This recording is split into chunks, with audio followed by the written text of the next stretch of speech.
আসসালামু আলাইকুম। আমি অ্যাডভোকেট শফিকুল ইসলাম লিওন। আজকে আমি আপনাদের সাথে আলোচনা করব যে জমি আসলে কার? যার নামে রেকর্ড, জমিটি কি তার?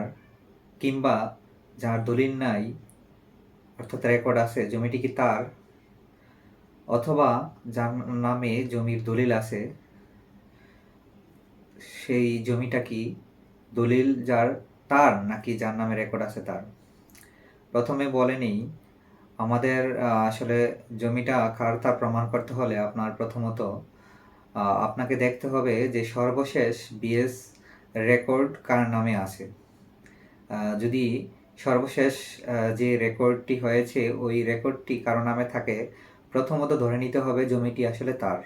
তবে এখানে প্রশ্ন থেকে যায়, রেকর্ড কখনো মালিকানা প্রমাণ করে না।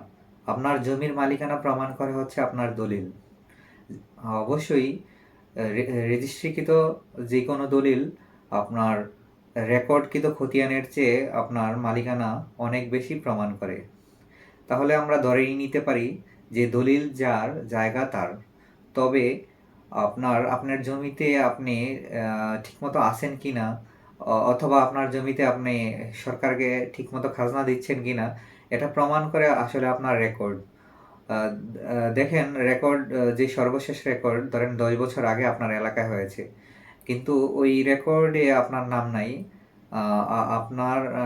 আপনার দলিল আছে কিন্তু আপনার রেকর্ডে আপনার নাম নাই।